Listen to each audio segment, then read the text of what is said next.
नमस्कार। आप सभी का आज के सत्र में स्वागत है।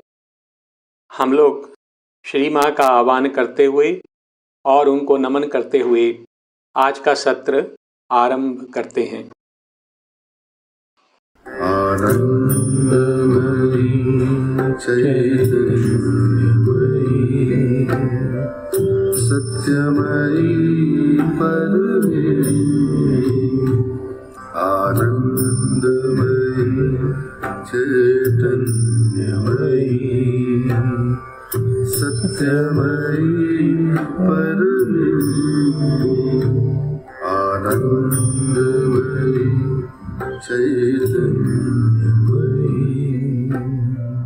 सत्यमयी परमेश्वरी। ओम।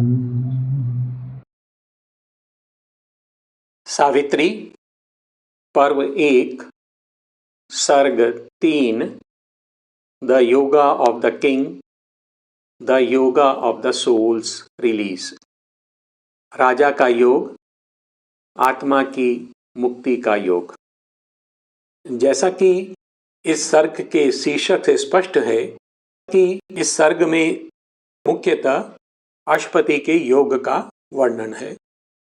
अशुपति के अंतर में एक दिव्य उपस्थिति है जो अशुपति की सत्ता का रूपांतरण कर रही है। अशुपति की सत्ता में क्या क्या मुख्य परिवर्तन होते हैं, एक बार हम उनका स्मरण कर लेते हैं। अशुपति के लिए मन और बुद्धि की सीमाएं समाप्त हो जाती हैं। हमारा मन और हमारी बुद्धि, इन दोनों की अपनी सीमाएं हैं जो हमें उन सीमाओं में बांधे रखते हैं। अशुपति के लिए ये सीमाएं समाप्त हो जाती हैं। वे अनंत सत्ता से और सकल प्रकृति से एकात्म हो जाते हैं। वे त्रिकाल दृष्टा बन जाते हैं, अर्थात वे भविष्य, भूत और वर्तमान तीनों को एक साथ देख सकते हैं। अशुपति ज्यों-ज्यों आरोहण करते जाते हैं, उनके कार्यों में मानवीय सीमाओं का प्रभाव कम होता जाता है। वे मानव के अंतर में गोपित सुप्त शक्तियों को प्राप्त कर लेते हैं और चमत्कार उनके लिए सामान्य कर्म बन जाते हैं। हमारी सत्ता के अंतर में ऐसी बहुत सी शक्तियां हैं जो गोपित रहती हैं, सुप्त रहती हैं और हम कभी भी उनका लाभ नहीं उठा पाते हैं। परंतु अशुपति उन गुप्त और सुप्त शक्तियों को प्राप्त करते हैं और तब उनके जो सामान्य कर्म हैं वह भी चमत्कार के समान हो जाते हैं। अशुपति द्रव्यों के बहिर्रूप से भ्रमित हुए बिना उनके सत्य को जान लेते हैं। मनुष्यों के मन के भाव, हृदय की चाह और उनके प्रयोजन, वह सब जो मनुष्य स्वयं अपने विषय में नहीं जानते हैं, अशुपति उन्हें भी जान लेते हैं। अशुपति मनुष्यों के प्राण जीवन और हृदय से एकात्म हैं। वह उनके सुख दुख, आवेशों, आशाओं और भावनाओं को अपने अंतर में अनुभव करते हैं। अशुपति का बोध और हृदय जो अभी तक भेद पर आधारित था, अब एकात्मता पर आधारित हो जाते हैं और वे सकल प्रकृति से एकात्मता प्राप्त कर लेते हैं। अशुपति को सूक्ष्म श्रवण शक्ति, सूक्ष्म स्पर्श शक्ति और सूक्ष्म दृष्टि प्राप्त होती है। जो सामान्य मनुष्य हैं वह जो भौतिक इंद्रियां हैं उनसे इन संवेदनाओं को प्राप्त करते हैं, परंतु अशुपति की जो सूक्ष्म श्रवण शक्ति है, सूक्ष्म स्पर्श शक्ति है और सूक्ष्म दृष्टि है, जो कि मन से स्वतः संचालित होती है, जो भौतिक इंद्रियों से परे होती है, वह उनको प्राप्त हो जाती है और अशुपति की आत्मा मुक्त हो जाती है। वे काल से ऊपर उठ जाते हैं। उनकी सत्ता में एक नए मन और एक नए जीवन का जन्म होता है। इसके पश्चात अशुपति की चेतना में अंतर्ज्ञान की शक्तियां कार्य आरंभ करती हैं। इन शक्तियों में प्रथम है देवी ईला, जिन्हें हम रेविलेशन अथवा ट्रुथ विजन से भी संबोधित करते हैं। इस शक्ति के प्रभाव से चेतना के विभिन्न स्तरों पर पड़े आवरण हट जाते हैं और अशुपति को एक ऐसी दृष्टि प्राप्त होती है जिसमें सकल दृश्य समाहित होता है और सत्य का निर्बाध दर्शन होता है। इनमें से दूसरी शक्ति है देवी सरस्वती, जिन्हें हम इंस्पिरेशन अथवा ट्रुथ ऑडिशन के नाम से संबोधित करते हैं। इसके प्रभाव से अशुपति के समक्ष गुह्य परम सत्य वाणी के माध्यम से प्रकट होते हैं। तीसरी देवी है देवी दक्षिणा, जिन्हें हम इंट्यूटिव डिसर्नमेंट अर्थात सत्य पर आधारित विवेक के रूप में जानते हैं। देवी दक्षिणा के प्रभाव से अशुपति की सत्ता में अंतर्ज्ञान पर आधारित विवेक प्रकट होता है, जो सत्य का चुनाव करने में अशुपति की सहायता करता है। चौथी देवी है देवी शर्मा। देवी शर्मा अशुपति के समक्ष विश्व शक्ति के संरक्षित और छुपे हुए रहस्यों और उनकी जादुई विधियों को प्रकट करती हैं। वे अशुपति के समक्ष स्वर्ग और नर्क दोनों के सत्य प्रकट कर देती हैं। इसके पश्चात अशुपति को वैश्विक मन का अनुभव होता है। वैश्विक मन का एक कार्य होता है जो घटनाओं की पुनरावृत्ति होती है, उनको वह विधान का रूप दे देता है। अर्थात जो भी नियम और जगत के विधान हमें दिखाई देते हैं या अनुभव होते हैं, उनका जो सृजक है वह वैश्विक मन होता है।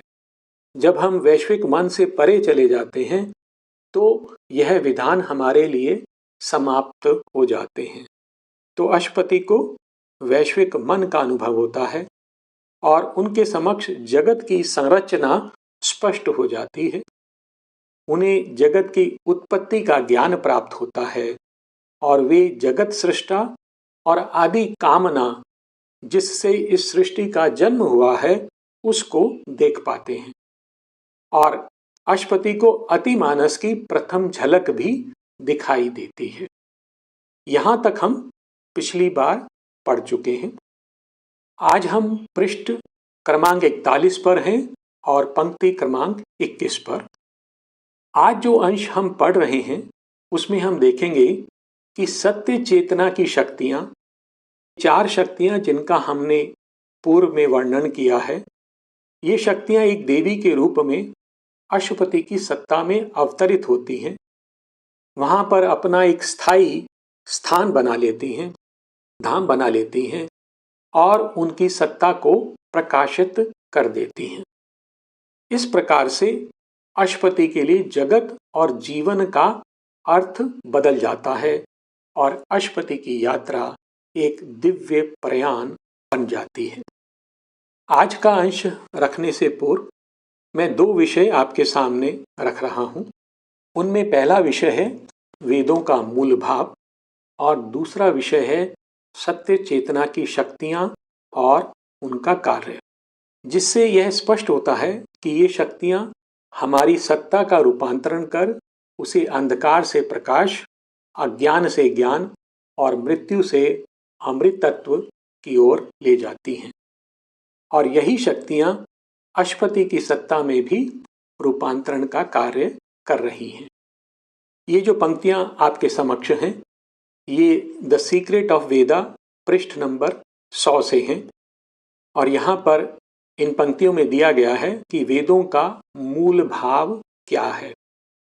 The central notion of the Veda, the central idea of life and ourselves from which we start is a falsehood and all else is falsified by it। इसका अर्थ है कि ये जो हमारा जीवन है और हमारी जो सारी क्रियाएं हैं वो मिथ्या तत्व से आरंभ होती हैं। इसके कारण जो कुछ हम कार्य करते हैं वह मिथ्या हो जाता है। The central idea of life and ourselves from which we start is a falsehood and all else is falsified by. अर्थात जो हमारा जीवन है वो अभी अज्ञानता पर आधारित है, मिथ्या तत्व पर आधारित है और उसी के प्रभाव में हम सारी क्रियाएं करते हैं. Truth comes to us as a light, a voice, compelling a change of thought, imposing a new discernment of ourselves and all around us. यह जो हमने शक्तियों की बात की थी, जिसमें इला रेविलेशन है और सरस्वती ट्रुथ ऑडिशन है, तो यह जो सत्य है हमारे पास, यह प्रकाश के रूप में अथवा एक वाणी के रूप में आता है. Truth comes to us as a light, a voice, compelling a change of thought. और जब यह सत्य हमारी सत्ता में अवतरित होता है तो वह हमारे विचारों में बदलाव लाता है.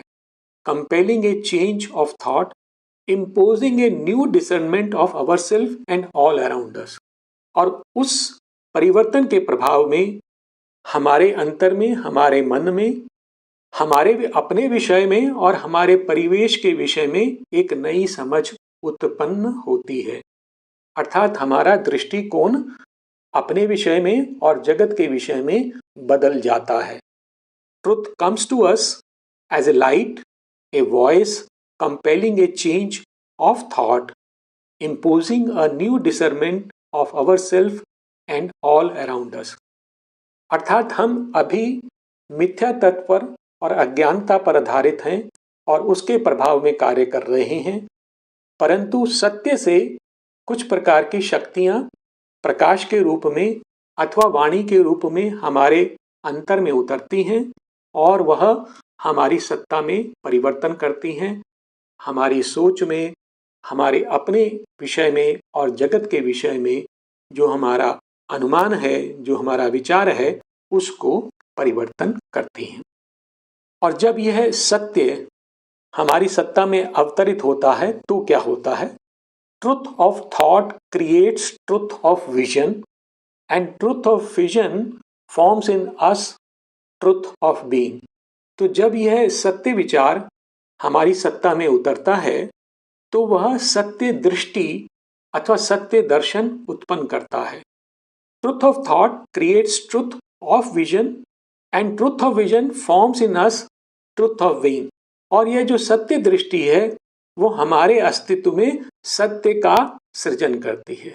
अर्थात जो हमारी सत्ता अभी तक मिथ्या तत्व पर आधारित थी वह सत्य से प्रभावित होने लगती है, उसकी ओर बढ़ने लगती है. And out of truth of being flows naturally truth of emotion, will and action. और जब हमारी अस्तित्व में सत्य स्थापित हो जाता है, हमारी जो सत्ता है अपने सत्य को प्राप्त कर लेती है, तो स्वाभाविक रूप से नेचुरली हमारी जो भावनाएं हैं, हमारा जो संकल्प है और जो हमारी क्रिया है वो सत्य से चालित होते हैं. Out of truth of being flows naturally truth of emotion, will and action. तो इस प्रकार हम मिथ्या तत्व से निकलकर सत्य में जीना आरंभ कर देते हैं. और यह जो विकास है, यह जो उत्क्रम है, यह जो परिवर्तन है, यही वेदों का मूल भाव है, उनकी केंद्रीय धारणा है. तो वेद मुख्य रूप से इस मूल भाव के चारों ओर जो कुछ घटित हो रहा है और जो कुछ भी सत्य है उसका परिचय हमसे कराते हैं. अब इसके बाद हम उन चार शक्तियों की बात कर रहे हैं जिनसे सत्य हमारी सत्ता में अवतरित होता है. यह जो पंक्तियां हैं दिव्य जीवन से हैं, पृष्ठ नंबर 983 पर. और यहाँ पर श्री अरविंद ने जो चार शक्तियों की बात की है, जो चार देवियों की बात की है, जिनका हमने पहले वर्णन किया, उन सभी को इंट्यूशन की अथवा अंतर्ज्ञान की चतुर्विध शक्तियों के रूप में बता रहे हैं. Intuition has a fourfold power, a power of revelatory truth seeing, a power of inspiration of truth hearing, a power of truth touch or immediate seizing of significance, a power of truth and automatic discrimination of the orderly and exact relation of truth to truth. These are the fourfold potencies of intuition. तो यहाँ पर श्री अरविंद ने शर्मा के विषय में बात नहीं किया है, अपितु उसकी जगह सत्य स्पर्श नामक शक्ति का वर्णन किया है।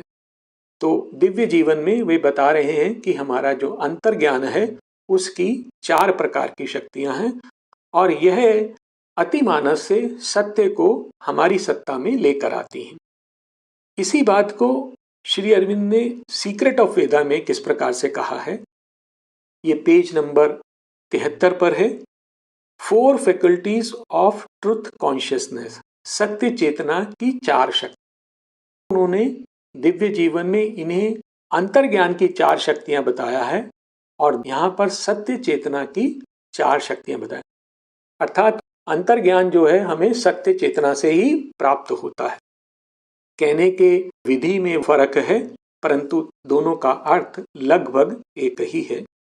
I shall suggest that Dakshina, like the more famous Ila, Saraswati and Sarma, is one of 4 goddesses representing the 4 faculties of the rhythm और truth consciousness। तो ये जो 4 शक्तियां हैं यह रितम अथवा जो सत्य चेतना है उसकी शक्तियां हैं और इनका वर्णन दिया है। इला सत्य दृष्टि अथवा रहस्योद्घाटन है, रेविलेशन। सरस्वती सत्य श्रवण, प्रेरणा अथवा डिवाइन वर्ड का प्रतिनिधित्व करती हैं। शर्मा इज अंतर्ज्ञान, शर्मा के विषय में और विस्तार से उन्होंने बताया है। और दक्षिणा जो है वो अंतर्ज्ञान पर आधारित विवेक।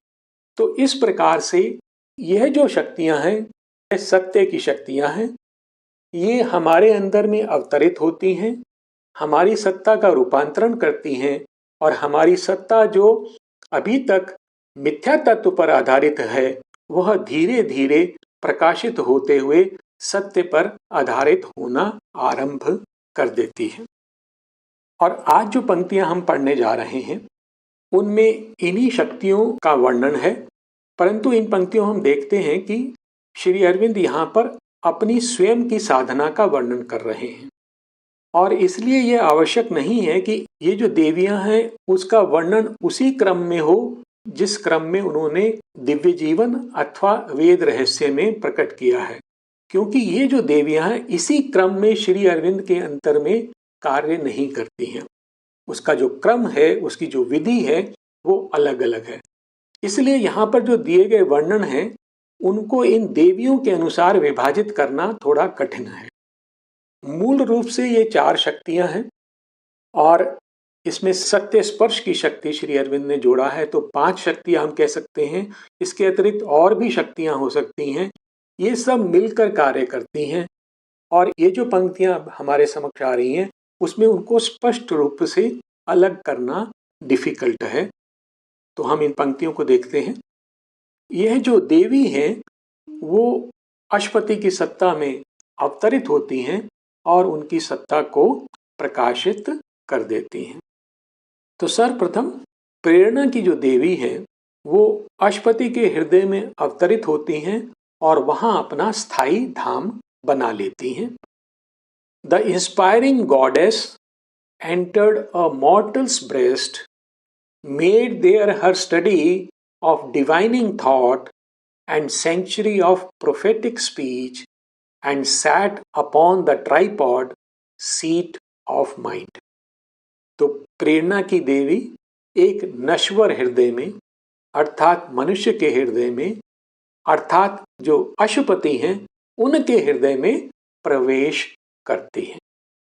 The inspiring goddess entered a mortal's breast, और वहां उसने दिव्य विचारों का अपना अध्ययन कक्ष और भविष्यवाणी का एक अभयारण्य बना लिया, अर्थात उसने वहां पर अपना एक स्थान बना लिया, धाम बना लिया। Made there her study of divining thought and sanctuary of prophetic speech and sat upon the tripod seat of mind, और वहां पर वह मन की 3 पायों वाली सीट पर विराजमान हो गई। All was made wide above, all lit below. और जब वह देवी वहां पर विराजमान हो जाती हैं तो ऊपर सभी कुछ विस्तृत बन जाता है और जो नीचे अवचेतन का क्षेत्र है वह प्रकाशित हो जाता है। यह जो फ्रेज आ रहा है ट्राइपॉड सीट ऑफ माइंड, इसका जो रेफरेंस है ग्रीक मिथोलॉजी में भी मिलता है, तो हम उसे देखते हैं। यह जो गॉडेस ऑफ इंस्पिरेशन की बात कर रहे हैं उसी प्रकार से ग्रीक में एक ओल्ड सिटी है जिसका नाम है डेल्फी। उस डेल्फी सिटी में एक टेम्पल है, मंदिर है अपोलो का, और यह जो प्रीस्टेस है, यह जो पुजारिन है पाइथिक या पाइथिया, यह अपोलो नाम का जो देव है उससे जो ओरेकल्स प्राप्त होते हैं, उससे जो भविष्यवाणियां प्राप्त होती हैं उनको प्रकट कर। और यह जो देवी है यह एक ऐसे स्टूल पर बैठी हुई है, एक उसको कॉल्ड्रन बोलते हैं, उस पर बैठी हुई है जिसकी 3 पाए हैं। तो यह उसी का एक सिमिलैरिटी है और उसको यहाँ पर श्री अरविंद ने प्रकट किया है। और वह जो देवी है वो जब भविष्यवाणी करती हैं तो वह ट्रांस में, समाधि में और एक आनंदपूर्ण समाधि में स्थित रहती हैं। और ये जो ट्राइपॉड सीट ऑफ माइंड है उससे यहाँ क्या अर्थ है कि ये जो मन है उसके भी 3 पाए हैं।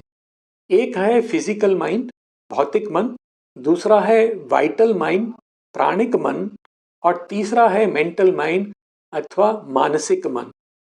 और यह जो देवी है, प्रेरणा की देवी, यह उस मन के ऊपर जिसके 3 पाए हैं विराजमान है। तो यह सिंबॉलिक है, जो ग्रीक मैथोलॉजी है उसको यहां से जोड़ा हुआ है।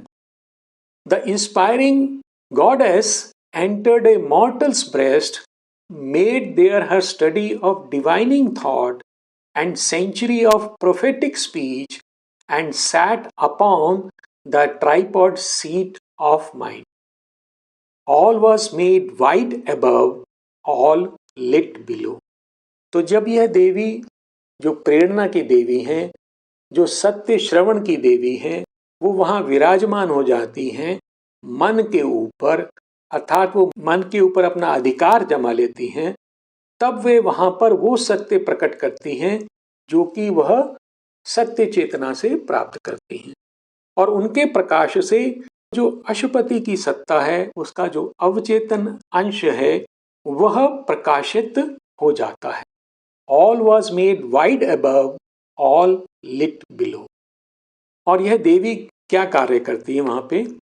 ये अंधकार के जो गर्त हैं, जो अवचेतन के गहनतम क्षेत्र हैं, वहां पर प्रकाश के स्रोत प्रकट कर देती हैं और उन्हें एक रूप और एक वाणी प्रदान कर देती हैं। In darkness core she dug out wells of light, on the undiscovered depths imposed a form, lent a vibrant cry to the unuttered vast। तो अवचेतन किस प्रकार का है? ना तो उसका रूप है और ना ही उसके पास कोई वाणी है, और वहां पर अंधकार ही है, परंतु उस अंधकार में प्रकाश छिपा हुआ है। और ये देवी क्या कर रही हैं? In the darkness core she dug out wells of light। तो अंधकार के केंद्र में वह प्रकाश के स्रोत खोद देती हैं। On the undiscovered depths imposed a form। और ऐसी गहनताएं जिनको अभी देखा नहीं गया है उन पर एक रूप आरोपित कर देती हैं, अर्थात उनको एक रूप दे देती हैं। Lent a vibrant cry to the unuttered vast। और यह जो अव्यक्त विस्तार हैं, जो मूक हैं, उनको एक जीवंत वाणी दे देती है, अर्थात वह संवाद करने लगते हैं। In the darkness core she dug out wells of light, on the undiscovered depths imposed a form, lent a vibrant cry to the unuttered vast। और इसके साथ वो क्या करती हैं, प्रभु का जो मौन है वहां से सत्य को धरा पर ले आती हैं।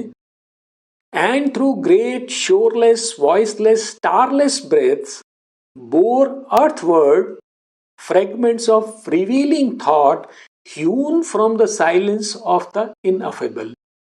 अर्थात वो एक विशाल तटहीन जिसका कोई छोर नहीं है, मूक जहां पर कोई वाचा नहीं है, वाचाहीन है, स्टारलेस जो कि अप्रकाशित है, ऐसे विस्तारों के मध्य से होते हुए जो अनिर्वचनीय मौन है, जो प्रभु का जो मौन है, साइलेंस ऑफ द इनअफेबल, वहां से तराश कर काट कर वो सत्य को प्रकट करते हुए कुछ विचारों के अंश धरा पर ले आती हैं। तो वो क्या कर रही हैं, सत्य चेतना से सत्य के अंश वाणी के रूप में अशुपति की चेतना में ला रही हैं। And through great shoreless voiceless starless breaths bore earthward fragments of revealing thought hewn from the silence of the ineffable। और इस प्रकार अशुपति को एक मंत्र मिल जाता है। A voice in the heart uttered the unspoken name। अशुपति के हृदय में एक वाचा उच्चारित होती है, प्रकट होती है, जो ऐसे नाम को जो कि कहा नहीं गया है उसको उच्चारित करती है, अनस्पोकन नेम।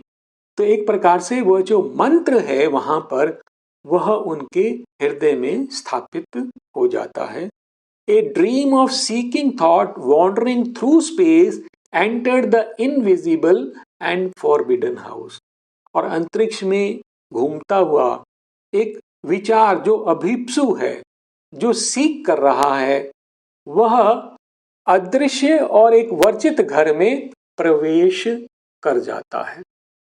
अर्थात वो अशुपति के अंदर एक ऐसा विचार जो कि परम विचार है, जो कि सत्य को अभिव्यक्त करने की चाह लिए हुए है, a dream of seeking thought, वह अशुपति की सत्ता में स्थापित हो जाता है। Treasure was found of a supernal day. और इस प्रकार एक अलौकिक दिवस को प्राप्त करने का मंत्र मिल जाता है। तो यह जो देवी है वो अशुपति को एक मंत्र प्रदान कर देती है, वह मंत्र जिससे अलौकिक दिवस को प्राप्त किया जा सकता है। A voice in the heart uttered the unspoken name, a dream of seeking thought wandering through space entered the invisible and forbidden house. The treasure was found of a supernal day। अब यहाँ पर पंक्तियां हैं, वो हमें बता रही हैं कि जो हमारा अवचेतन है उसके अंदर में बहुत सारे जो ऐश्वर्य हैं, बहुत सारी प्रभु की कृपा के अंश हैं, उनकी शक्तियां हैं, वो गोपित रहती हैं। इसका जो वर्णन है किस प्रकार से किया जाता है वो थोड़ा सा पहले आपके सामने स्पष्ट कर दूं तो ये पंक्तियां ज़्यादा स्पष्ट हो जाएगी हमारे समक्ष में। वेदों में गौ की बार बार चर्चा की गई है और ये जो गौ शब्द जो है यह वेदों में या तो उषा को या सूर्य को इंगित करता है। तो ये प्रतीकात्मक होते हैं शब्द। और जो लीजेंड, जो कहानी कथा वेदों में ली गई है वो इस प्रकार से है कि वो जो गौ हैं वो हमारे अवचेतन की कंदराओं में खो जाती हैं। वो जो प्रकाश सूर्य से आया हुआ है वह अवचेतन की कंदराओं में खो जाता है और उन्हें कौन ले लेता है? वो पानीस की केव है, पानीस नाम के दस्युज हैं जो उसको अवचेतन की गुफाओं में छिपा लेते हैं। और फिर इंद्र और बृहस्पति ये जब प्रकट होते हैं तो ये हाउंड ऑफ शर्मा या हाउंड ऑफ हेवन अथवा इंट्यूशन इसकी सहायता से उनको बाहर निकालते हैं। तो यही प्रोसेस जो है अशुपति की चेतना में भी हो रहा है। तो यह जो दस्यु हैं, यह जो गौ हैं जो कि सूर्य से आई हैं, सूर्य की किरणें हैं उनको ये छिपा लेते हैं। इनको पानीस बोलते हैं। इनका जो सर्वोच्च दैत्य है उसका नाम वला है, वला या वृत्रा। वला का अर्थ होता है जो कि चारों ओर से घेर लेता है, और वृत्रा का अर्थ होता है जो कि ऊपर से लपेट लेता है, छिपा लेता है। अर्थात ये सांकेतिक भाषा है कि यह जो शक्तियां जो हमें सूर्य से प्राप्त हुई हैं वो हमारे अवचेतन में इन दस्युओं ने छुपा ली हैं। और ये जो शक्तियां ऊपर से आती हैं, इंद्र और बृहस्पति की जो शक्तियां हैं या ये जो देवी की शक्तियां हैं, ये उनको हमारे अंदर में प्रकट करती हैं। तो एक प्रकार से वह हमारी सत्ता का रूपांतरण करने में सहायता करते हैं। अब हम इन पंक्तियों को देखते हैं। In the deep subconscious glowed her jewel lamp. तो ये जो देवी है उनका जो रत्न है वो रत्न प्रदीप्त होता है, अर्थात वह उस अवचेतन को प्रकाशित कर देती है। In the deep subconscious glowed her jewel lamp, lifted it showed the riches of the cave where. और जब वो ऊपर उठता है, प्रदीप्त होता है, दीप्तमान होता है, तो वह जो वहां कंदराएं हैं, अवचेतन की जो कंदराएं, उसमें जो बिखरे हुए वैभव को प्रकाशित कर देता है। Lifted it showed the riches of the cave where by the miser traffickers of sense unused. और ये जो वैभव हैं जो कि भगवान ने हमें दिए हैं, उनको यह जो दस्यु हैं, the miser traffickers of sense, ये जो कृपण व्यापारी हैं, ये इनको प्रयोग नहीं करते हैं क्योंकि वो कंजूस हैं। Bye the miser traffickers of sense unused, तो यह जो पानीस हैं उसको उपयोग नहीं करते हैं। Guarded beneath night's dragon paws, और वो क्या करते हैं, उसे रात्रि रूपी ड्रैगन के पंजों के नीचे उसे छिपा कर रख लेते हैं। In folds of velvet darkness drape they sleep, और वह जो मखमली अंधेरे की परतों में लिपेट कर उसे छिपा देते। Whose priceless value could have saved the world, और वो इतने अमूल्य हैं कि वे इस जगत को बचा सकते। अर्थात हमारे अवचेतन में ही ऐसी शक्तियां हैं जो भगवान द्वारा प्रदत्त हैं, परंतु हमारा जो जड़ तत्व है, अवचेतन है, वह उनको छिपा लेता है और इस कारण हम उसका उपयोग नहीं कर पाते हैं। और अब अशुपति के अंतर में उस देवी के अवतरण से वो सब प्रकाशित हो जाता है। वह जो गुफाएं हैं, वह जो वैभव है, वो सब दिखाई देने लगे। In the deep subconscious glowed her jewel lamp, lifted it showed the riches of the cave where by the miser traffickers of sense unused, guarded beneath night's dragon paws, in folds of velvet darkness draped they sleep, whose priceless value could have saved the world.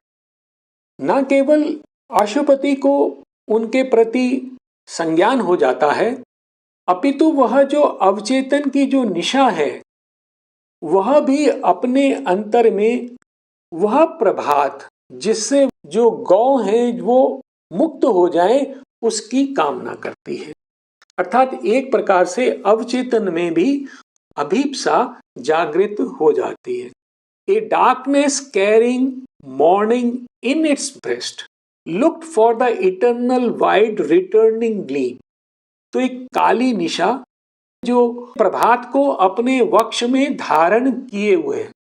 ऐसा कहते हैं, श्री अरविंद ने लिखा है कि जो हमारा अवचेतन है, सब कॉन्शियंट है, उसमें सुपर कॉन्शियंट छिपा रहता है।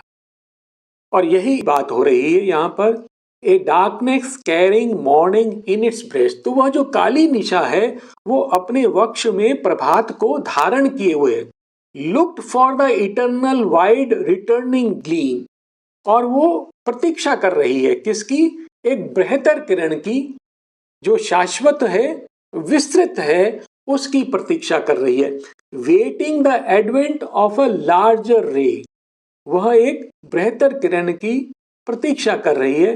And rescue of the lost herds of the sun, जिससे सूर्य के जो गौ वृंद हैं, जो गौ वंश है, जो कि लुप्त हो गया है, वो मुक्त हो जाए। यह जो सिमिली है, यह जो रूपक है, वो इस प्रकार से है कि अति चेतन से जो प्रकाश आया है हमारी सत्ता में, वह हमारे अवचेतन में छुप गया है, जिसको गौ का नाम दिया है। और उनको दस्युओं ने, जैसे पानीज और वला, वृत्र, इन ने इसको अंधकार में छिपा लिया है। और इस देवी के आने से वह क्षेत्र प्रकाशित हो जाता है। न केवल वह क्षेत्र प्रकाशित होता है, वह जो अवचेतन है वह भी अभीप्सा करता है कि एक प्रकाश आए और वह गौ मुक्त हो जाए। A darkness carrying morning in its breast looked for the eternal wide returning gleam, waiting the advent of a larger ray and rescue of the lost herds of the sun. और अब यहाँ पर बता रहे हैं कि ये जो स्वर्णिम मुद्राएं हैं, जो हमारे अवचेतन में छिपी हुई हैं, जिनको दस्युओं ने चुरा लिया है और छुपा लिया है, वो कहाँ से आई हैं और उन्होंने इनको क्यों छुपाया है। तो देखें इन पंक्तियों को। In a splendid extravagance of the waste of God dropped carelessly in creation's spendthrift work. इन पंक्तियों को हम अंश में लेंगे। तो पहले ये दो पंक्तियां, in a splendid extravagance of the waste of God dropped carelessly in creation's spendthrift work।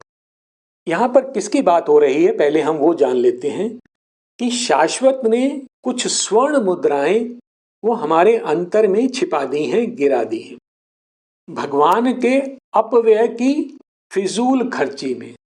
तो भगवान ने इस सृष्टि की रचना कैसे की है? Dropped carelessly in creation spendthrift work. जब भगवान ने इस सृष्टि की रचना की है तो स्पेंडथ्रिफ्ट वर्क है, वो मुक्त हस्त से उसने रचना की है, अर्थात उसमें कोई कंजूसी नहीं दिखाई है। Dropped carelessly in creation spendthrift work, तो सृष्टि की मुक्त हस्त रचना में लापरवाही से भगवान ने वो स्वर्णिम मुद्राएं उसमें गिरा दी हैं और भगवान ने यह अपव्यय करते हुए, फिजूल खर्ची करते हुए, लापरवाही से, अर्थात बिना किसी मर्यादा में रहते हुए, अति व्यय करते हुए, ये जो स्वर्णिम मुद्राएं हैं वो हमारी सत्ता में बिखेर दी हैं। In splendid extravagance of the waste of God dropped carelessly in creation's spendthrift work, left in the shante of the bottomless world and stolen by the robbers of the deep. Shante is a French word जिसका अर्थ है निर्माण स्थल। तो यह जो अथाह जगत है उसका जो निर्माण स्थल है उसमें ये छोड़ दिए गए हैं। ये जो स्वर्णिम मुद्राएं हैं ये छोड़ दी गई हैं, परंतु इनको वहां से उस गहन अवचेतन के जो दस्यु हैं उन्होंने उन्हें चुरा लिया है। Left in the chantiers of the bottomless world and stolen by the robbers of the deep. तो इनको चुरा लिया गया है जो भगवान ने अपनी मुक्त हस्त से हमें दिए थे। The golden shackles of the eternal lie, hoarded from touch and view and thought's desire, locked in the blind anth of the ignorant flood। तो यह जो स्वर्णिम मुद्राएं हैं इनको स्पर्श से, दृष्टि से और विचार के संकल्प से दूर करते हुए छिपा लिया गया है। और कहाँ छिपाया है? अज्ञान की बाढ़ के अंधे बिलों में बंद कर लिया। तो ये जो दस्यु हैं इन्होंने इन स्वर्णिम मुद्राओं को हमसे छिपा लिया है hoarded from touch and view and thought's desire. तो ना तो हम उन्हें देख सकें, ना ही उनको स्पर्श कर सकें, और ना ही उनके प्रति कोई कामना रख सकें। और कहाँ छिपाया है? अज्ञानता के अंधकार की जो मांद है, ऑफ द इग्नोरेंट फ्लड। और किस लिए छुपाया है? Lest men should find them and be even as gods. कि यदि मनुष्य इसको प्राप्त कर लेंगे तो वह देवताओं के समान हो जाएंगे, इसलिए उन्हें वहां छिपा लिया है। और यह सब अश्वती को प्राप्त होते हैं। In a splendid extravagance of the waste of God, dropped carelessly in creation's spendthrift work, left in the shante of the bottomless world, and stolen by the robbers of the deep, the golden shekels of the eternal lie, hoarded from touch and view and thought's desire, locked in blind ant of the ignorant flood, lest men should find them and be even as gods। और अब जो पंक्तियां हैं, बहुत ही सुंदर पंक्तियां हैं।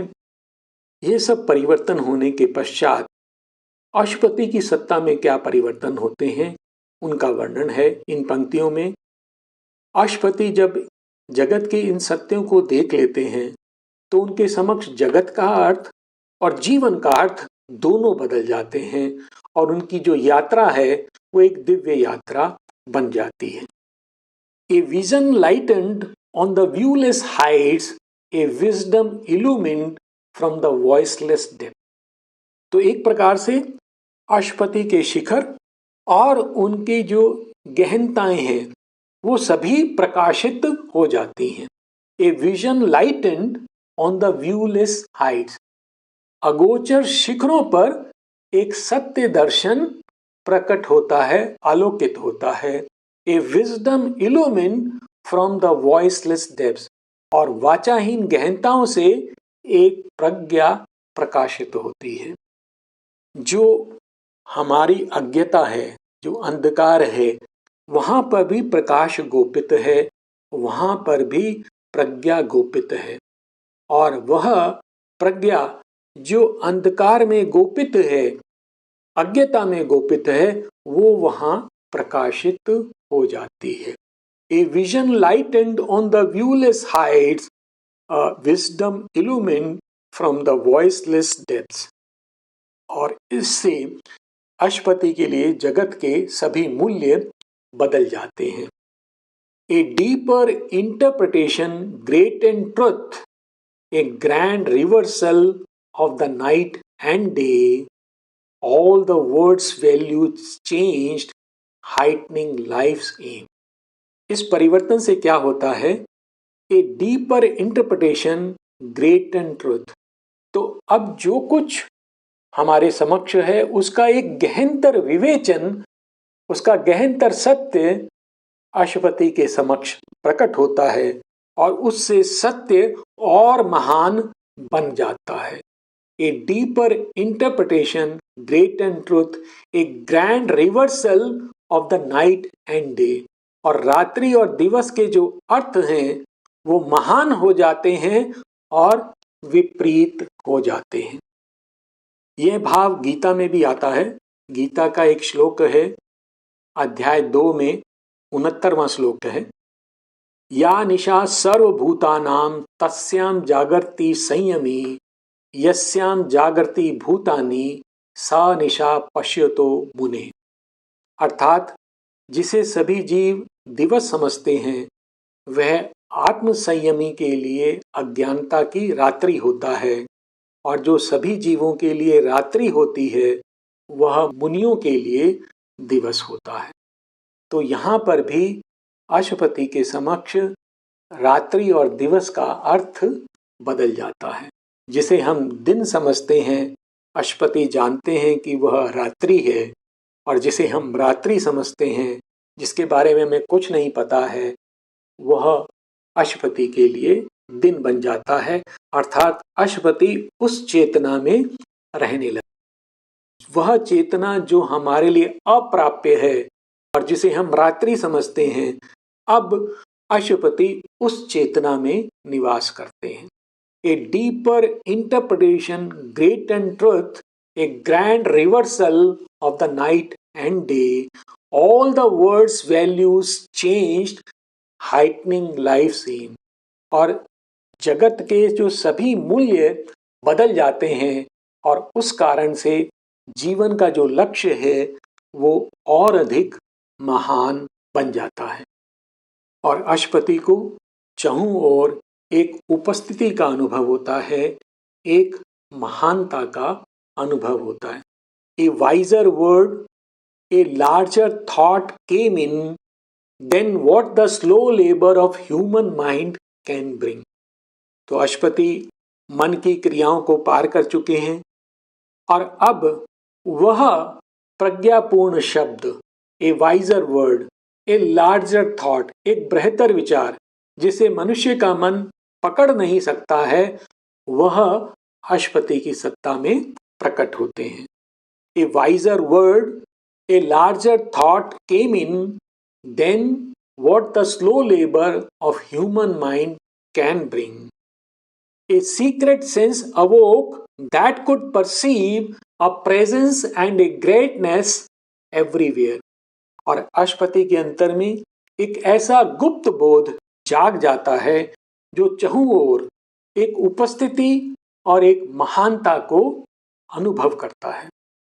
A wiser word, a larger thought came in than what the slow labor of human mind can bring. A secret sense awoke that could perceive a presence and a greatness everywhere.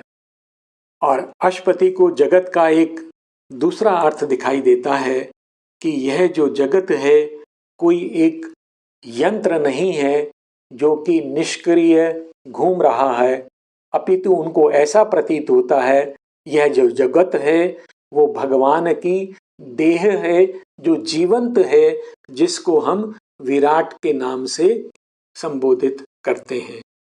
The universe was not now this senseless world borne round inert on an immense machine.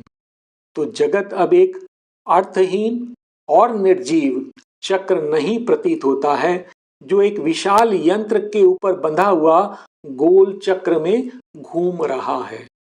तो यह जो भाव है कि यह जो जगत है वह निर्जीव है, एक मिट्टी का ढेला है और एक मशीन के ऊपर बंधा हुआ है और घूम रहा है, उसका कोई अर्थ नहीं है, यह भाव चला जाता है।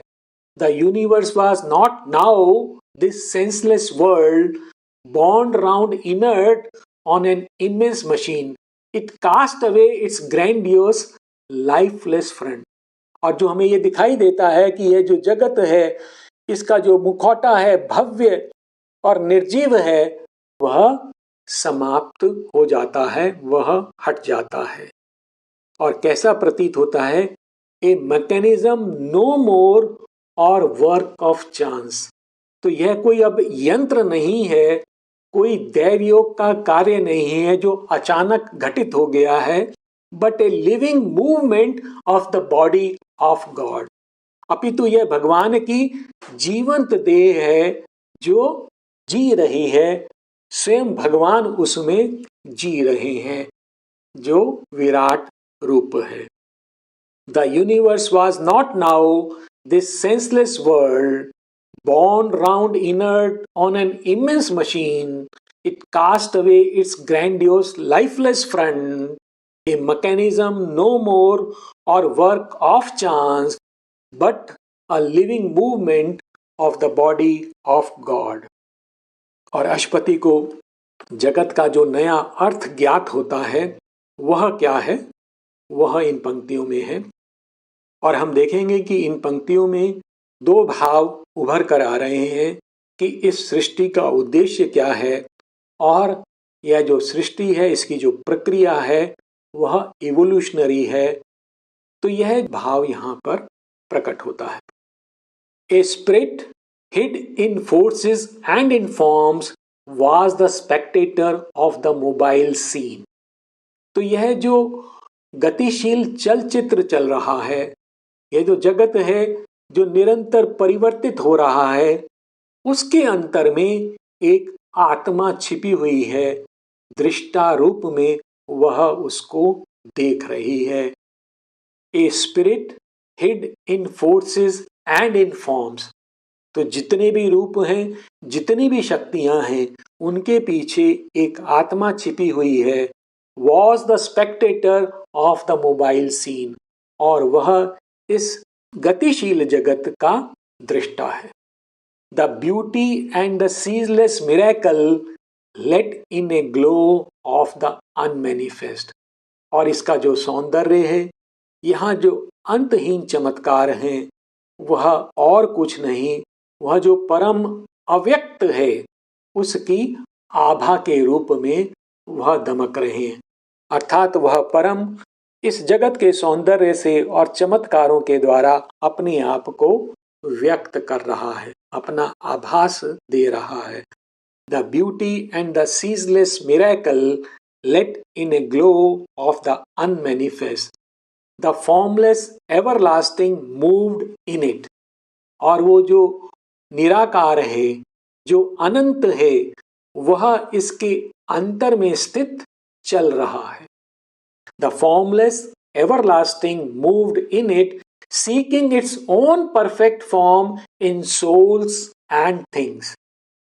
अर्थात वो इस जगत के अंदर स्थित ये जो जीवात्माएं हैं, जो द्रव्य हैं, उसमें वह अपना परिपूर्ण रूप खोज रहा है। यह उसका उद्देश्य है।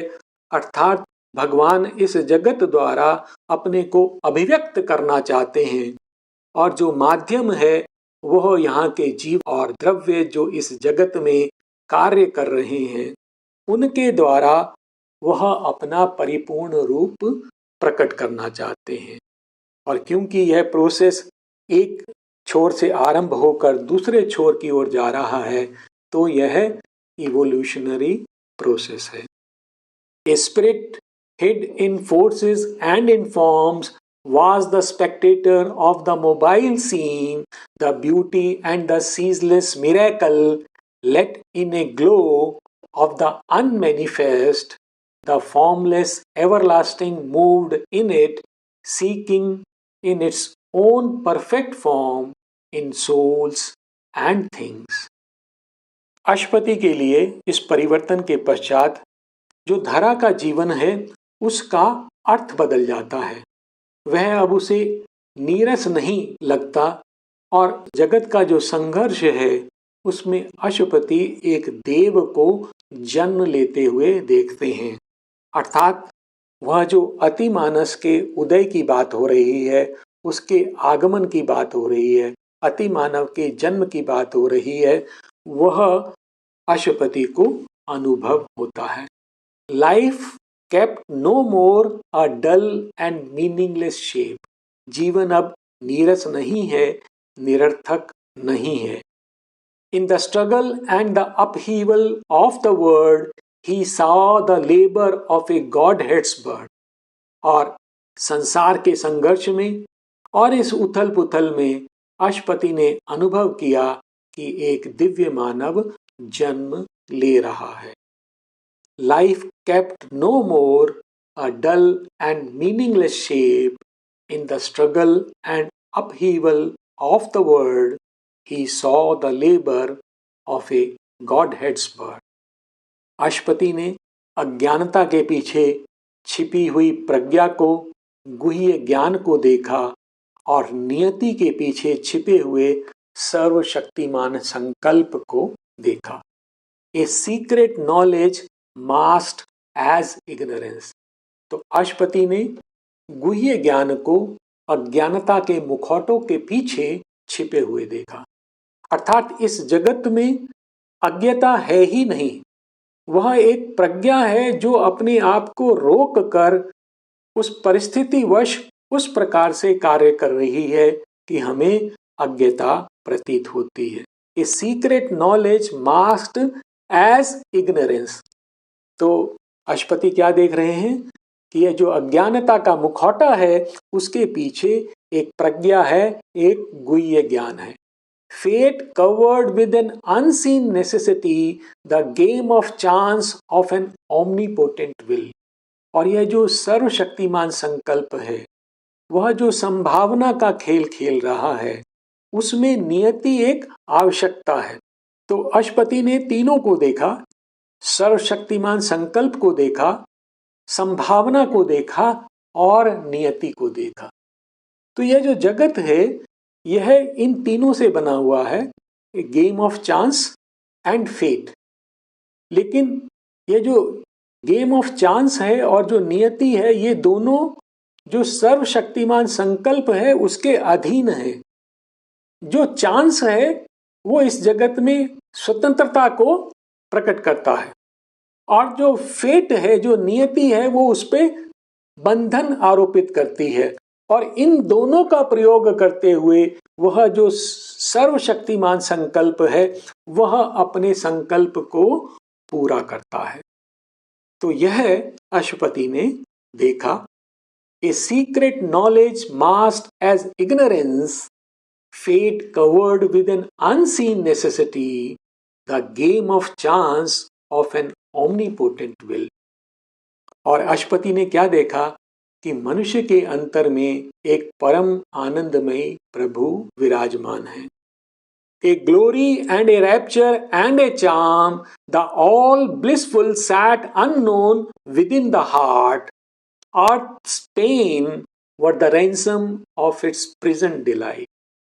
तो अशुपति क्या देख रहे हैं कि मनुष्य के अंतर में एक महिमा, एक आनंद और एक आकर्षण लिए सकल आनंद हृदय में अज्ञात विराजमान है।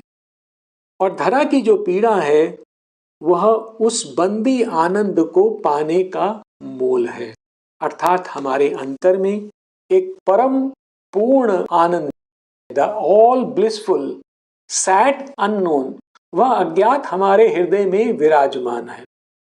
और यह जो हमें कष्ट भोगने पड़ते हैं, यह हमें उसका मूल्य चुकाना है, उस आनंद को प्राप्त करने के लिए जो हमारे हृदय में बंदी है।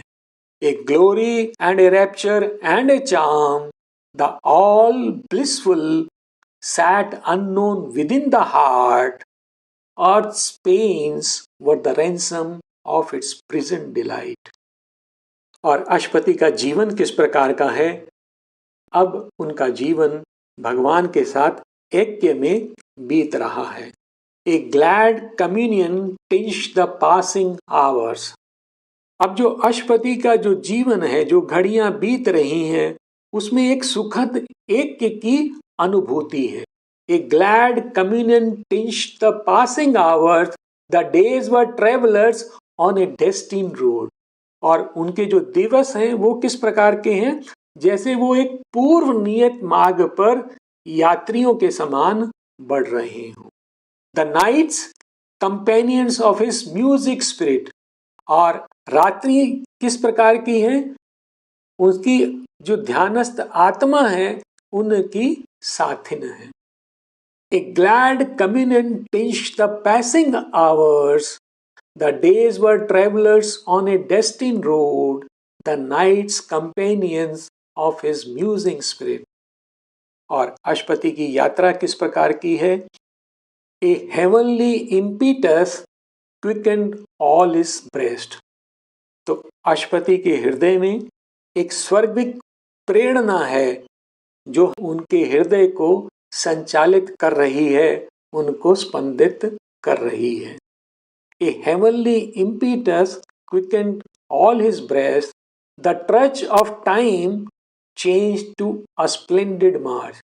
और जो समय की जो मंथर गति है, जो थकाऊ गति है, जो हम बहुत धीरे धीरे अपने जीवन में आगे बढ़ रहे हैं, उनके लिए वह समय की गति किस प्रकार की हो गई?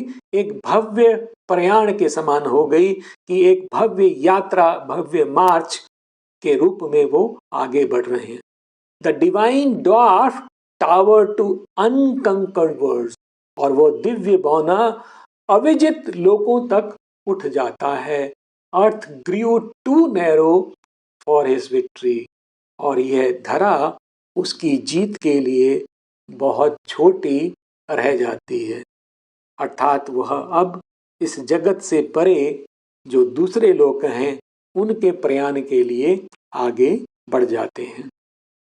A heavenly impetus quickened all his breast, the trudge of time changed to a splendid march, the divine dwarf towered to unconquered worlds, earth grew too narrow for his victory। यहाँ पर आज का अंश समाप्त हो रहा है। हमने आज के इस अंश में जो दो मुख्य भाव देखे वो इस प्रकार से हैं कि सत्य चेतना की जो शक्तियां हैं वो देवी के रूप में अशुपति की सत्ता में अवतरित होती हैं और उनकी सत्ता को प्रकाशित कर देती हैं, और इस प्रकार अशुपति के लिए जगत और जीवन दोनों के अर्थ बदल जाते हैं और उनकी यात्रा एक दिव्य प्रयाण बन जाती है। जी, हाँ जी, एक बात पूछ सकता हूँ आपसे? हाँ पूछिए पूछिए। आपने यहाँ जो दस्यु वर्ड का इस्तेमाल किया है वो एक्सटर्नलिटी से मतलब ये है? दस्यु का मतलब होता है डाकू। देखिए ये जो है ये सिंबॉलिक है। हमारी जो जड़ चेतना है वो जो प्रकाश उसने हमारे अंदर जो हमने बताया था स्वर्ण मुद्राएं हैं, स्वर्णिम मुद्राएं जो भगवान ने हमें दी हैं, वो जो प्रकाश की किरणें हैं उनको ये अपने अंदर छिपा लेता है। और ये जो कहानी के रूप में वो दस्यु ऐसा कोई भी नहीं है, उसको हमें बताने के लिए एक कथानक है, एक्चुअली ये रूपक है एक तरीके से। तो दस्यु, पानीस, वला, वृत्रा ये सब नाम दिए गए हैं, पर ये सभी वो शक्तियां जो हमारे से सत्य को छिपा लेते हैं, और ये अवचेतन में स्थित हैं तो अंधकार में स्थित है, गुफाओं में तो अंधकार की गुफाओं में उन्होंने वो छिपा लिया है। तो ये उसका वर्णन है। और अब हम शांति मंत्र के साथ श्री मां को धन्यवाद करते हुए और उनको नमन करते हुए इस सत्र को विराम देते हैं।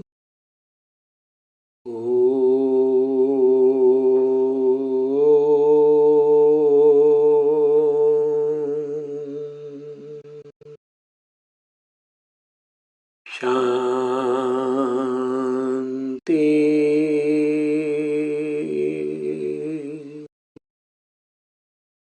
शांति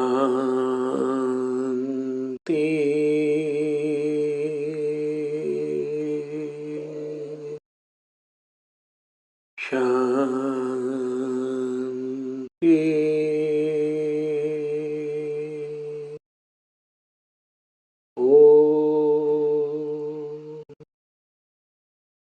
धन्यवाद, नमस्कार।